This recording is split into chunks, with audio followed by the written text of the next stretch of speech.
morning, beloveds. My allergies are messy today. My throat is messy today. My voice is messy today. My eyes are messy today. It just is what it is, right? Okay.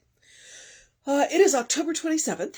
Our title is In God's Own Time. The first quote is, I make darkness light before them and crooked things straight. And that is Psalm 42:16. This is a beautiful thought that we are fed from the table of the universe, whose board is ever spread with blessedness and peace. And that is the Science of Mind, page 496. In our affirmative work, we often speak of demonstrating at exactly the right time. If then God's time is always now, not future nor past, why do we not see results instantly? Why would God put us off, so to speak? I believe that God's cosmic readiness to respond is indeed always present and accessible now. On the other hand, we are not always ready to receive, no matter what we may say.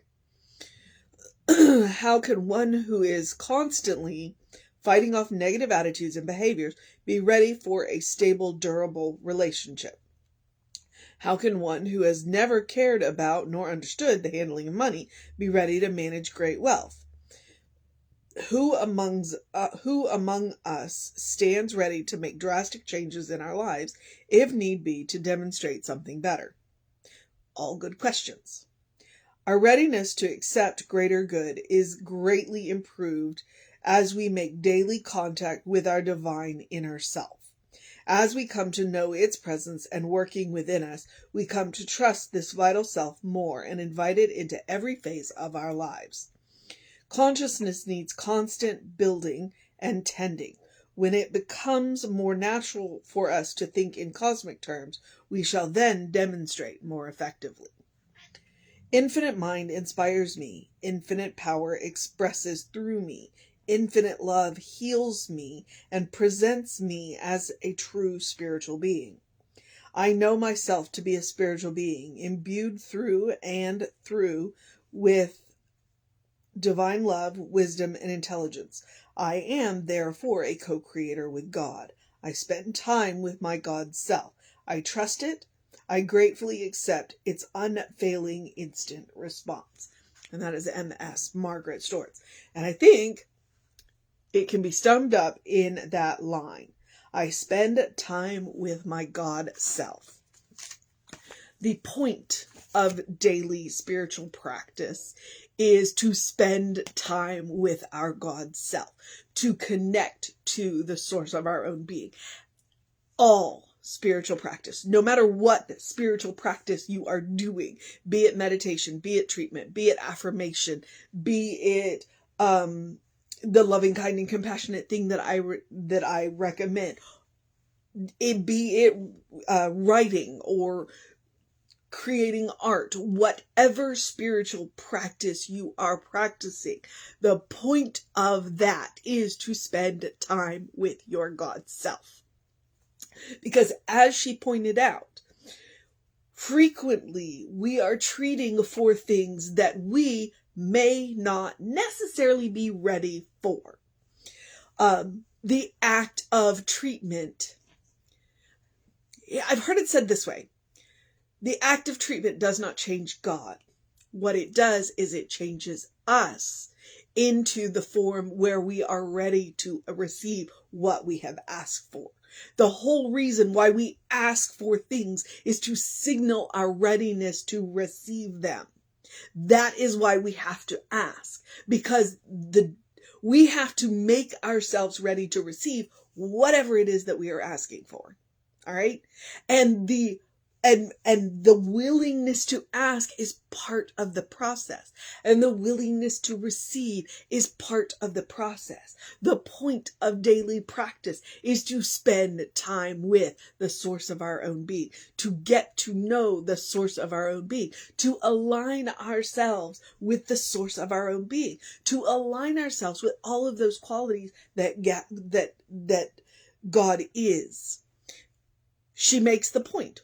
if we are constantly fighting off negative thoughts, if we're bad at handling money, when we treat for these kind of things, that treatment is part of the process of readying us to receive them. All right? So God's own time is always now. What we are doing, and that is the point of treatment, is we are readying ourselves to receive what we are asking for. You want a mission today? That line right there. I spend time with getting to know my God self. That's the mission. But honestly, that's the mission every day. That is the point of spiritual practice. That is the point of absolutely every single spiritual practice out there.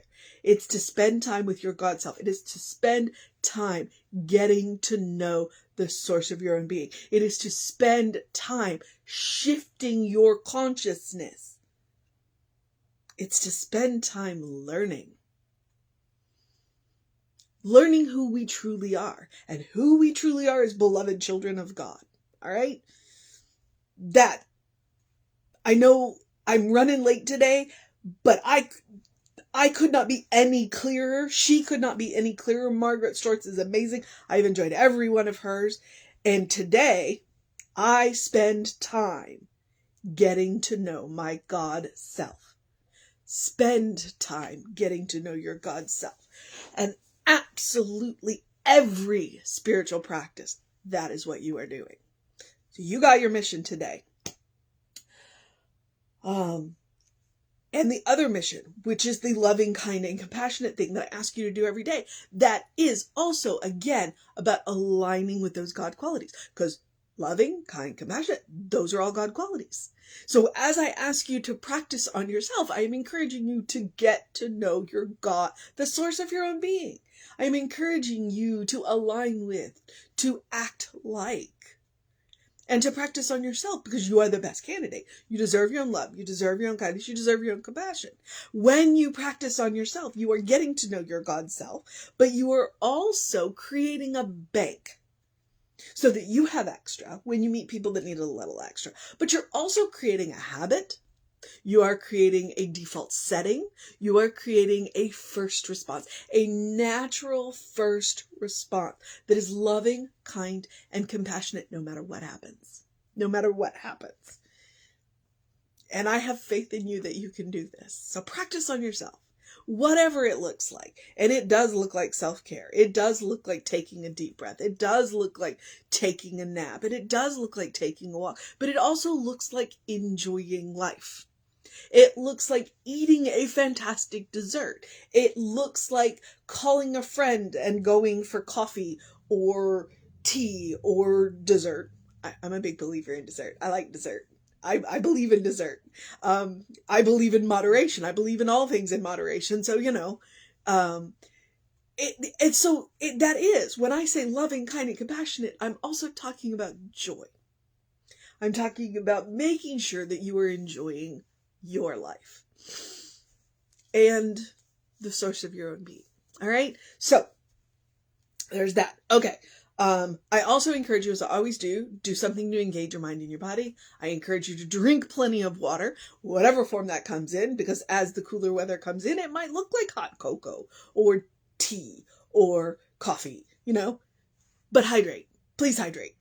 And remember, if you are indulging in caffeine, I'm not allowed to have caffeine for multiple reasons, but that can be a little dehydrating. So drink a little extra water, just, as you do those warm things. I love herbal teas because they don't have caffeine and I'm allowed to have those. Yay. So we've got the engaging our mind and body. We've got the hydration. We've got the get some early in your day bright light. That will reset those circadian rhythms. That will help to support your, you'll have more energy during the day. You'll sleep better at night.